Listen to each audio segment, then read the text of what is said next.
Hey everyone, Ben Johnson here from Teacher Moolah tonight to go over some transition year considerations. First of all, what is a transition year? Well, it's a cool arrangement with Colorado Para that allows you to work 110 days a year without violating their rules, and so it just happens to be the school year works perfectly because it starts in August and it goes through December, so you don't break the 110-day rule, and then it goes from January to May, and again you don't break that 110-day rule. So the teacher during their first year of retirement can essentially work an entire school year and get paid not only their regular salary but also their pension. So it's not quite double pay, but it's like 175% of your pay, so pretty close. So the next question is, should you take it? Well, if you've already decided, it's a little too late. You have to make the decision about 16 months before you'll actually finish teaching. So if you went back to October of this school year, you would actually be making that decision to end after next school year, so you have to really plan ahead. Once you've made the decision, it's pretty finalized. If you made the decision, just be happy with it, because there's not much you can do to undo it easily. If you haven't yet made the decision, please do the math first. Financially, you may be better off not taking the transition year and just working another para year, especially considering you won't have any insurance. By the time you add your own insurance on, it may just make more sense to work another para year. So you need to look at your para table. I'll pull one up on the next slide. You can just Google Colorado para tables and find the one that matches the year that you started working for para. Or you can log into para and verify the table that matches your year that you started work. If you're not out of the green shaded areas and you're getting a reduced benefit, then you probably want to work just a regular para year. Or if you've got a big pay raise, you've got a big pay bump, remember you can get like an 8% pay raise, it might make sense just to work another para year to capture that raise. In my case, I'll make about $135,000 more by working another para year and just skipping the transition year. So I did that math, and in my case, probably doesn't make sense to do the transition year when I could just work another para year. Also, it might be psychologically easier for you to spend money that's coming out of a pension by working that other extra para year rather than working a transition year, investing that in the 401k, and then having the willpower to withdraw that. A lot of people just have trouble taking out of their savings. If it comes out of your pension, it just hits your paycheck. You have no choice. You can just spend it. Para can help you make some of these calculations. I can help you with some of these calculations. Carl Fish would be happy to help you. But do the math before you make the decision. Here's the para table I was talking about, and certainly if you end up in any of these green shaded boxes, that's where you're getting a reduced benefit. Probably makes a lot of sense just to work an extra para year to try to get out of that green shaded box, or again, if you've gotten a significant pay bump, just work another para year to capture that raise and skip out the transition year. So the sick leave payout for at least PSD, I think, is now $75 a day. I think you've had to have been working for like 10 to 15 years in order to qualify for that. Use your pay stub and look up the total sick leave hours that you've got. Divide that by 8 to figure out the number of days, and then multiply that by 75, and that will give you your sick leave payout.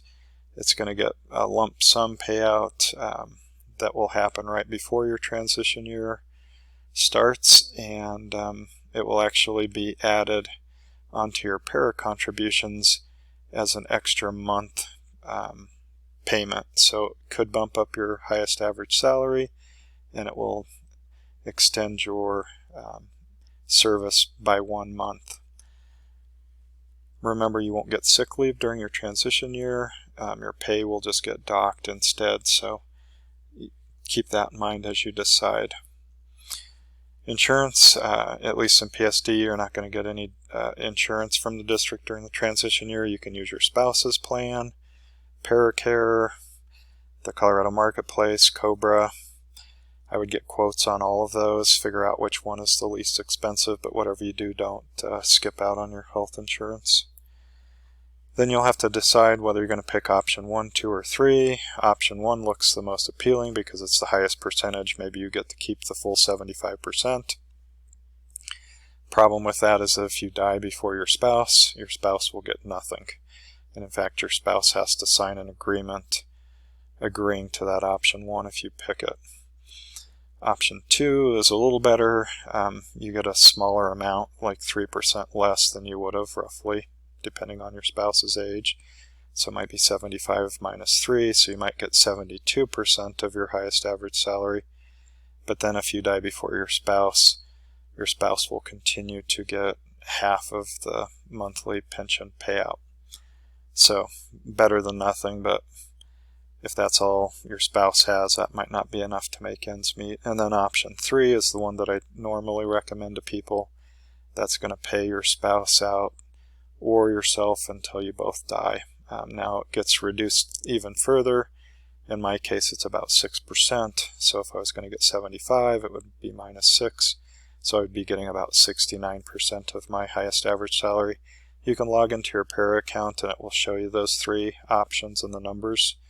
And you just multiply it by time to figure out, by 12 to figure out the yearly pay. Or you can call Para and have them give you that number. Now that doesn't have to be your spouse. It can actually be anyone you pick, a child, maybe a special needs child. My understanding is that you can pick anybody you want. The amount that gets reduced is based off of your age and their age and the life expectancy. So I suspect if you chose a child, it would be reduced quite a bit more than, say, that 6%. So why do I recommend option 3? I can give you lots of stories, but the one that is nearest and dearest to me is my grandfather worked for the state of Colorado all of his life. When he had the chance to pick, my grandmother had lupus. He was certain that he would outlive her. He picked option 1. He ended up dying much sooner than she did. She lived for another 25 years and had none of his pension, and so her kids had to take care of her. So I don't tell you that to scare you, but just that's the reality. And you can look into life insurance, but it's going to be much more expensive by the time you get to this age where you're able to claim your Para benefits. Know that if you're expecting Social Security because of something called the windfall elimination provision and the government pension offset, that's going to get reduced significantly. And so it might be reduced by $498 a month, or half of what you would be getting paid in your pension, whatever is the lesser of those numbers. So your Social Security could take a pretty big hit. And there's a table that you can look up these numbers, or you can just call the Social Security office and find that out. And then in terms of the spouse or survivor benefits of your Social Security payout, their benefits could get completely wiped out. So call Social Security office and get those numbers. And the theory is that while you're working for the Para job, you weren't paying into Social Security. And so the theory is that the government doesn't want to give you double benefits if you weren't paying into Social Security the whole time. I don't like it, but that's the way it is.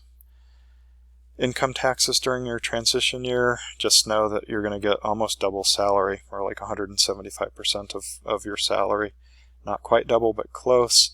It's probably going to bump you up into another marginal tax bracket, and so all that extra pay, you're going to be forking over 22 to 24% of it to Uncle Sam. Won't ever go into your pocket, which is kind of a bummer. That's the whole point of doing this transition, right?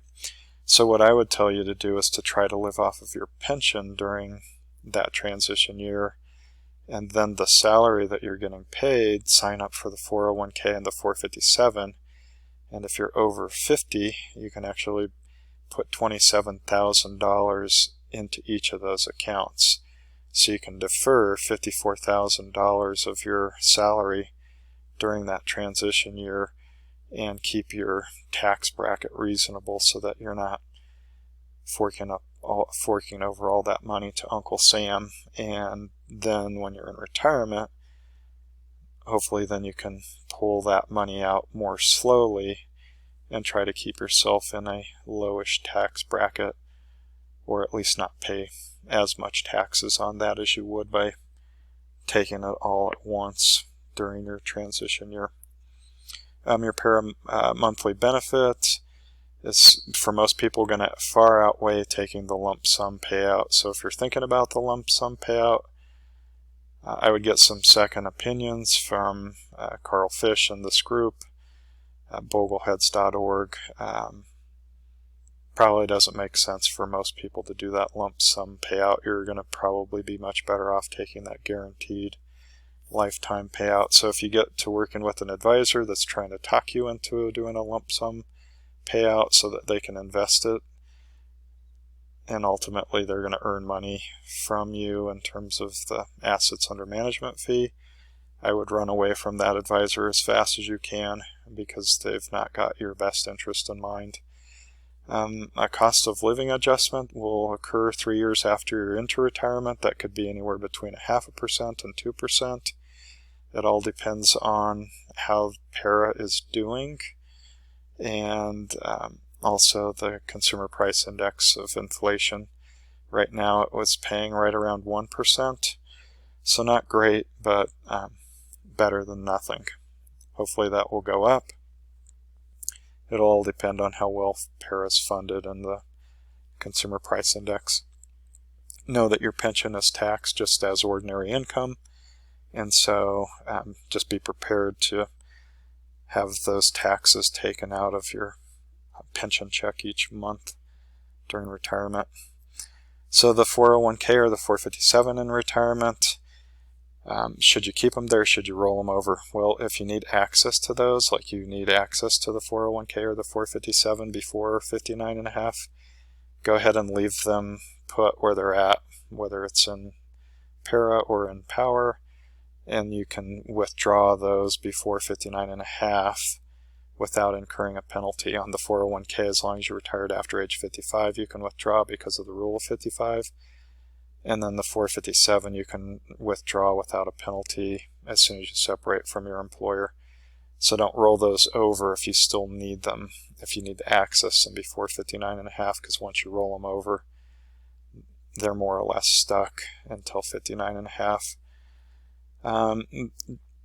Once you don't need them there any longer, you might look at another brokerage where the fees might be slightly lower, so you could consider rolling them over to a place like Vanguard, Fidelity, Charles Schwab. Those would be probably the only 3 places that I would use because they're low fees. Know that if you turn these funds over to a financial advisor, they're going to charge you 1 to 3% to manage that money. And so if you and your spouse have saved up about $1 million, the advisor is going to be taking $10,000 of that per year to manage that. In my mind, that's a lot of money.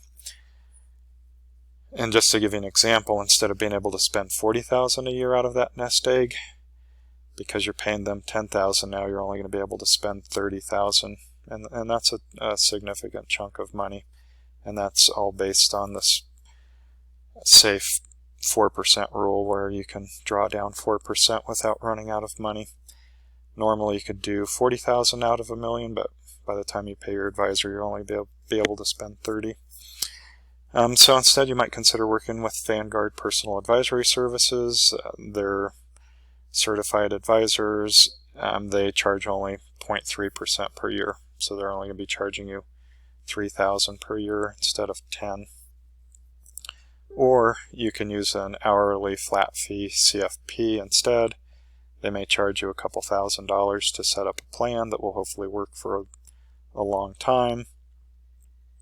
And ultimately that will be a lot cheaper than having an advisor constantly taking that 1% assets under management fee. And we can help you get you in touch with a licensed CFP. Alright, I think that's it. Thanks for watching.